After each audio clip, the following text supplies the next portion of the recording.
How's it going, everybody? Hope you're all having a great day. My name is Jacob Laraviere from built-fitness.ca. Today we're going to be talking about how I put together my custom workout plans for my clients and how you can implement them with your clients or implement them just for your personal use. Before we get into the actual structure of sets, reps, exercises, and whatnot, we basically want to pick a workout split. So there's a lot of different kinds of workout splits, including, full body rest, PPL, Arnold split, etc. You need to figure out which one is best for you. First thing you want to ask yourself is, how often do I want to work out a week? So the answer usually lays between 3 to 6 days a week, sometimes even 7. But first I would say, if you want to work out 3 days a week, full body rest. If you want to work out 5 days a week, PPL or Arnold split plus upper body, lower body.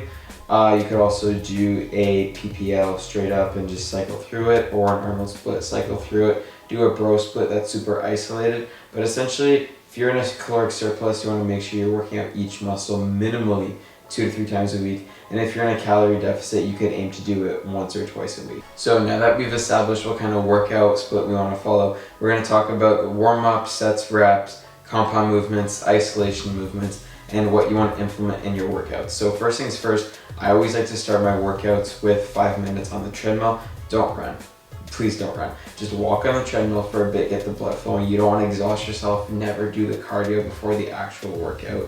I like to do a bit of dynamic stretching before my workouts. Not necessary, but if anything, please do not do static stretching. I've done a lot of research on this kind of stuff, and static stretching can prevent muscle growth. Just a bit of dynamic stretching as opposed to, holding a pose for a really long time. Alternating it and doing it in a really fast tempo is optimal. You guys have probably heard this a million times, but the first exercise you want to do is a compound movement that works the entire muscle group of that given day. So say for instance, we're hitting legs.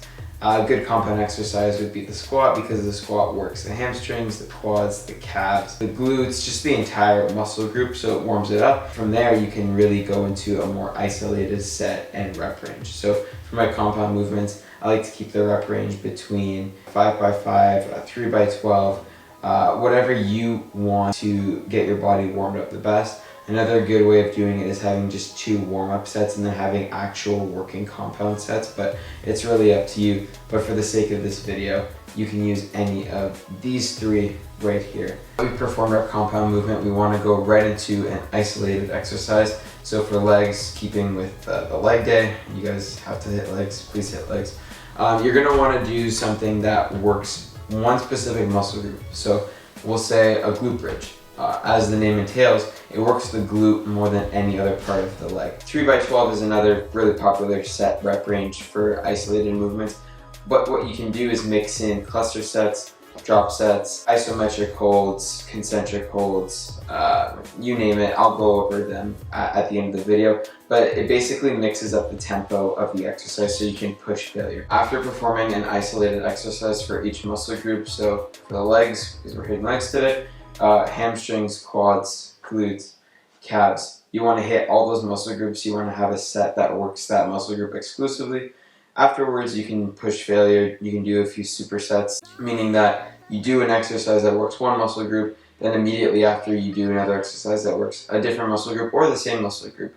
And it just helps you push beyond failure because they're 2 completely different movements. So what is a cluster set? A cluster set is when you push failure on an exercise, take a small break, take that same weight, and then put it up again for as many reps as you can.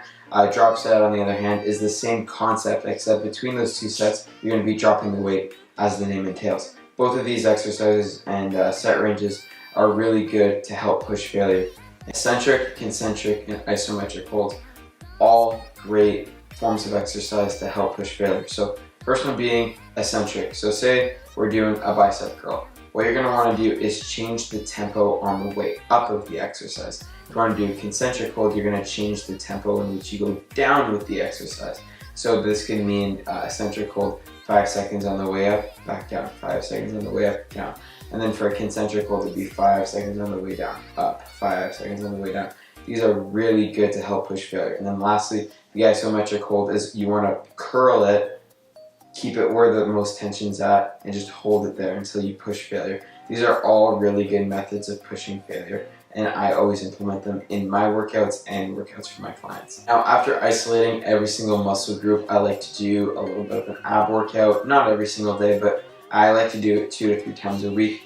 Where can you find these resources? YouTube is full of good exercises, good workouts, 4-minute ab workouts, 10-minute ab workouts, you name it. Just make sure you're doing some sort of ab exercise. A big myth is that these ab exercises are going to give you actual abs, but truth is, if you've been in the fitness industry for a few months, you know that the only way to show visible abs is by lowering your body fat percentage and being in a caloric deficit. So don't take the ab workouts as actually getting abs, but it just helps strengthen your core, which is really good for athletes. In terms of cardio, I like to do cardio 4 times a week. This could be elliptical, biking, walking. I really like walking. Walking is a really underrated form of exercise, but ultimately just make sure you're getting your cardio in 3 or 4 times a week as much as you can, and make sure you're implementing it with your clients, because especially if they're trying to lose weight, cardios are going to really assist in burning extra calories and losing extra weight. So I know it's a really brief video, but regardless, I hope it gave you some value. Like, share, comment, helps the algorithm. I'm pretty sure we have like 6 subscribers, so feel free to subscribe for more content. I really appreciate you guys watching till the end of the video. If you guys have any questions, feel free to let me know in the comments. And yeah, have a good day. See you guys.